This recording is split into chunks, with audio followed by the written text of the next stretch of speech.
High বন্ধুরা, এটা chilli chicken বসিয়েছি। ক্যাপসিকাম, টমেটো, পেঁয়াজ কুচি, গোটা গরম মশলা আর গোটা জিরা ফোড়ন দেওয়া হয়েছে।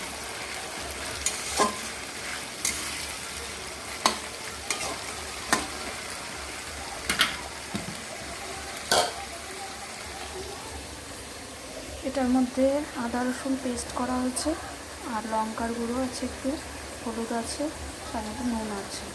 আর চিকেনগুলো আগে ম্যারিনেট করে রেখে ভেজে নেওয়া হয়েছে।